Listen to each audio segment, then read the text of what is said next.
In this lesson, we're going to talk about measures of central location. Measures of central location is just another way of saying what we want to do is look at a set of data and come up with one number that represents a typical value. And we have other names for typical value. One of them is average. But average has a slightly different meaning in statistics than it does in common language. So let's look at our example. We'd like to sell real estate when we graduate from college. So we go to a real estate firm and ask how many houses we can expect to sell per month. The busy manager gives us a sample of the realtor's sales in houses for the past month. So 7, 5, 3, 4, 10, 0, and 5.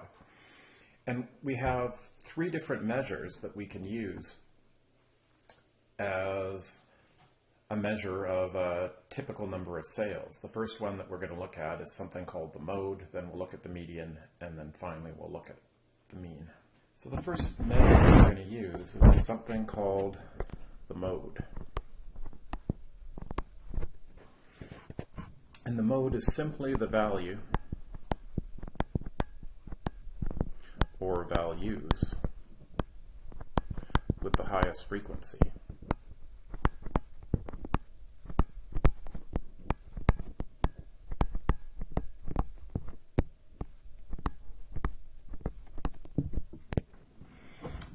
What this means is there can be more than one mode.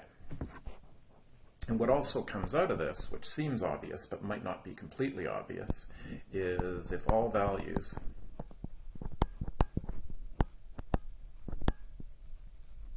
have the same frequency,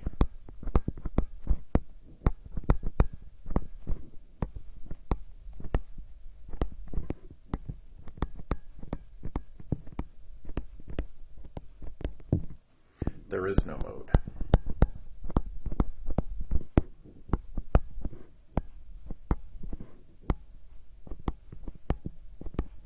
Now this is obvious if we only have one of each value, but we could also have no mode if we had exactly 2 of each number or exactly 3 of each number.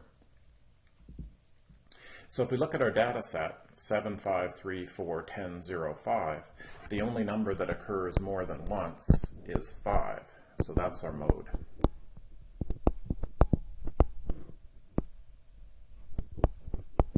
So our mode is 5. Now, the mode generally doesn't have a lot of meaning in a small data set. If we had lots and lots of values in this data set, then we would be more comfortable saying that the mode was some kind of measure of what a typical number of sales were. But in this case, it's almost the answer to a trivia question. The next value, or the next measure that we're going to look at, is something called the median.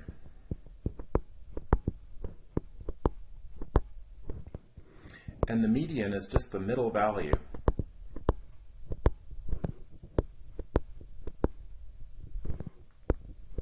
of an ordered data set.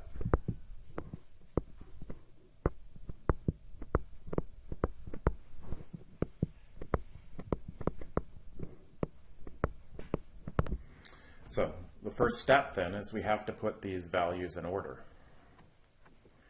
So our lowest number of sales is 0, then we've got 3 sales, then 4 sales, then 2 5s, a 7, and a 10. So in order to get this middle value, what we need to do is we need to find the median position.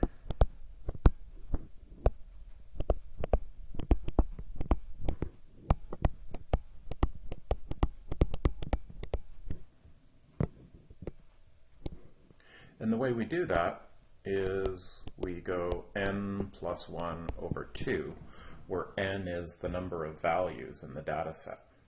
So in this case, we've got 1, 2, 3, 4, 5, 6, 7 values. So we're going to go 7 plus 1 divided by 2 gives us a median position of 4. So now what we'll do is we'll take the median value from our data set.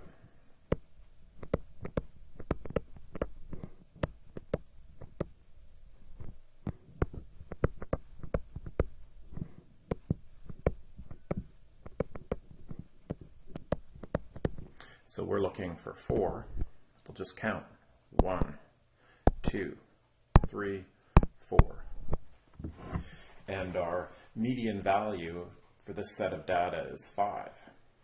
Now, just as an aside, what would happen if we had an even number of data sets? So say we had another agent that sold 15 houses. Well, if we were to calculate the median of this new data set, there'd be 1, 2, 3, 4, 5, 6, 7, 8 values. So we would go 8 plus 1 is 9 divided by 2 gives us 4.5. So now when we count, our median value is halfway between the 4th value and the 5th value, and now I wish I'd had 2 different values in the middle. But basically we just find the average of these 2 values. So we go 5 plus 5 in this case divided by 2. Ooh, better put that in our calculator. And we wind up with still a median value of 5. And the last measure that we're going to have a look at is something called the mean. Okay, and the mean is one of these times in this course where you'll know what something is, and then when I start to talk to you and give you a bunch of statistical names, you may forget what it is. But the mean is just what we've all called the average all the way through school. And we have to distinguish because there's actually a few different averages that we talk about in this course. So what we're talking about is the arithmetic average. And everyone knows how to calculate that arithmetic average. What we do is we add together all the numbers and then we divide by how many numbers there are. Well, the way we write that in statistics is, first of all, we need a symbol. And our symbol for the average of a sample is X bar. And what did we say we did? We said we took all the values and we added them together. Well, in the beautiful language of math, that's how we display this. The summation sign and the X. We'll ignore the subscripts on our summation sign. And finally, we divide by how many values we have, and we remember from the problem that we just did on the median, that is that's n. And in this case, with our original example, we had 7 numbers. Okay, so we could add them together, divide by 7, and that would give us the arithmetic average, and I'm sure you all know how to do that. So rather than show you how to add together 7 numbers and divide by 7, what I'll do is I'll show you how to enter this into your calculator. Here's our powerful calculator, and here's our data set. Okay, we've got 7, 5, 3, 4, 10, 0, 5. So, calculator's already been set up. What we're going to do is we're going to go second,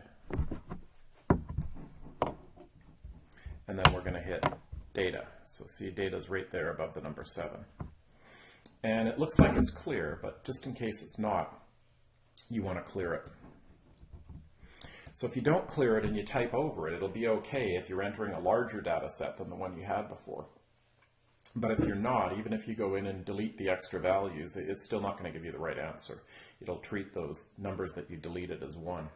So it's best to clear every time you're putting in a new data set. So we're going to just put the data values in as our x's. So we're going to go 7, enter, scroll right past the y, go 5, enter, scroll right past the y, 3, enter, 4, enter,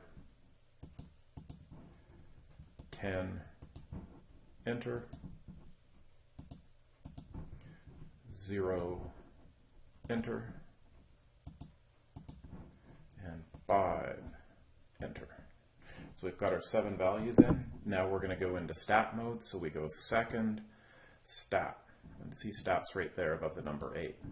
Now, in stat mode, we can actually be in lin mode or 1v mode. I think your calculator defaults to lin mode, and that's fine. All that lin mode means is, remember there were x and y variables that we had a choice of entering. If you enter them both into your calculator in lin mode, it treats them as separate data points. So it'll give you all the statistics for the x's and all the statistics for the y. We're only interested in the x's right now. So we'll scroll down, hit the down arrow. N is 7, telling us we entered 7 values into the calculator. and our average is about 4.86. Okay, so our average value is 4.86.